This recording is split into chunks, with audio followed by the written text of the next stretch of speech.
Hello friends, आप सभी का स्वागत है हमारे चैनल मोटिवेशनल ट्यूबर में। केरल के कोझिकोड एयरपोर्ट पर शुक्रवार रात दुर्घटनाग्रस्त हुआ विमान रनवे पर लैंडिंग पॉइंट से 1 किलोमीटर आगे उतरा था। इससे विमान अनियंत्रित होकर खाई में जा गिरा। एयरपोर्ट अथॉरिटी ऑफ इंडिया ने शनिवार को बताया कि पायलट डीबी साठे ने पहले रनवे 28 पर लैंडिंग की कोशिश की, लेकिन बारिश में रनवे दिखाई नहीं दिया। फिर रनवे 10 की लैंडिंग की कोशिश की। 2.7 किलोमीटर लंबे रनवे पर लैंडिंग तय पॉइंट से काफी आगे हुई। इसी बीच कोझिकोड पहुंचे उड्डयन मंत्री हरदीप पुरी ने कहा कि साठे सबसे अनुभवी पायलट थे। 10,000 घंटे से ज्यादा उड़ान का अनुभव था, जहां भी वे 27 बार लैंडिंग कर चुके थे। वहीं केंद्रीय मंत्री बी मुरलीधरन ने बताया कि साठे ने समय रहते इंजन बंद कर दिया था, जिससे विमान में आग नहीं लगी, नहीं तो मृतकों की संख्या बढ़ सकती थी। हादसे में मरने वालों का आंकड़ा शनिवार को 18 हो गया है। विमान का ब्लैक बॉक्स भी मिल गया है। आइए जानते हैं कैप्टन दीपक बसंत साठे के बारे में। जब एयर इंडिया और भारतीय वायुसेना के बहादुर पायलटों का इतिहास लिखा जाएगा, तब आपका नाम स्वर्णिम अक्षरों से लिखा जाएगा। भारत का हर देश प्रेमी कल आपके द्वारा दिए गए बलिदान को सदैव याद रखेगा। आपने 180 लोगों की जान बचाने के लिए अपनी जान कुर्बान कर दी, लेकिन दीपक साठे जो इस हवाई जहाज के कैप्टन थे, पूरा श्रेय आपको जाएगा। दीपक साठे एयर फोर्स के सर्वश्रेष्ठ पायलटों में से एक थे। रिटायरमेंट के बाद वे एयर इंडिया के बोइंग A320 को उड़ा रहे थे। वे एनडीए के टॉप पर रहे थे और उन्हें ऑनर ऑफ स्वॉर्ड भी मिल चुका था। उनके पिता भी भारतीय सेना के ब्रिगेडियर रह चुके हैं। भारत के लिए अनेक युद्ध लड़ चुके हैं। दुबई से आने वाली इस अभागी फ्लाइट की बदकिस्मती थी कि कोझिकोड हवाई अड्डे पर लैंडिंग से पहले हवाई जहाज के लैंडिंग गियर खराब हो गए, और जब यह निश्चित हो गया कि लैंडिंग गियर नहीं खुलेंगे, तब कैप्टन दीपक साठे ने सर्वश्रेष्ठ कौशल और अपने अनुभव का प्रयोग करते हुए हवाई अड्डे के 50 किलोमीटर के दायरे के 3 चक्कर लगाते हुए हवाई जहाज की पेट्रोल टंकियां खाली कर दी, ताकि हवाई जहाज में लैंडिंग के वक्त आग ना लगे।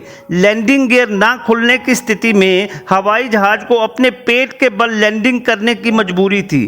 काम इसलिए भी बेहद मुश्किल था क्योंकि उस समय उस क्षेत्र में बारिश और तूफान का कहर बरपा हुआ था। हवाई जहाज को पेट के बल लैंड कराने से पहले कैप्टन दीपक साठे ने हवाई जहाज का इंजन बंद कर दिया था। बारिश की वजह से विजिबिलिटी बहुत खराब थी। हवाई जहाज को हवाई पट्टी पर फिसलने की मजबूरी थी। बारिश के कारण हवाई पट्टी पर काफी पानी इकट्ठा हो गया था। कैप्टन साठे ने अपना सर्वश्रेष्ठ कौशल और हिम्मत का प्रयोग कर हवाई पट्टी को छुआ। उन्हें खुद भी मालूम था कि हवाई जहाज के टुकड़े होने हैं, लेकिन ये उनका साहस और कौशल ही था कि हवाई जहाज का पायलट वाला हिस्सा और पूंछ वाला हिस्सा ही टूटा, जिससे जनहानि बहुत कम हुई। परंतु कैप्टन साठे और को पायलट वीर गति को प्राप्त हुए। असाधारण वीरता, कौशल और सर्वोच्च बलिदान के लिए 180 लोगों के प्राण बचाने के लिए कैप्टन दीपक साठे और को पायलट को भारत का सर्वश्रेष्ठ नागरिक सम्मान मिले। उन्होंने मानवता की सेवा में खुद को समर्पित कर दिया। कैप्टन दीपक साठे की मां नीला साठे का शनिवार को 84वां जन्मदिन था।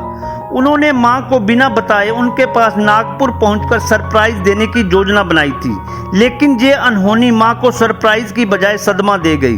दुख में डूबी मां ने कहा, भगवान उनकी जगह मुझे ही उठा लेता।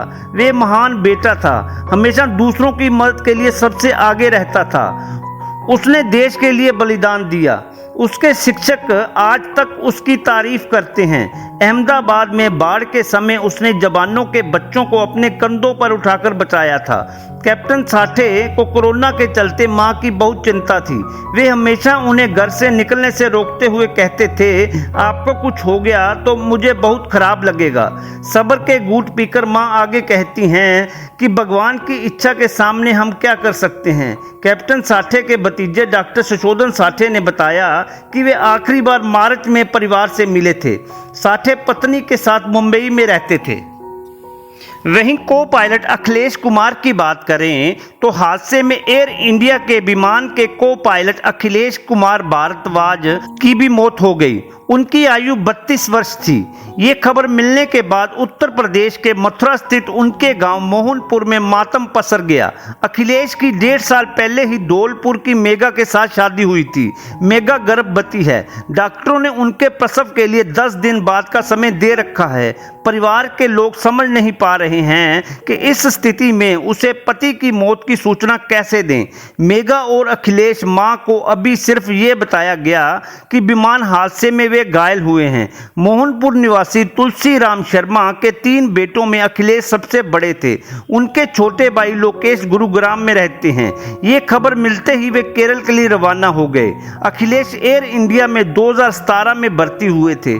छोटे भाई भुवनेश ने बताया कि हर फ्लाइट से पहले वे परिवार को फोन करते थे।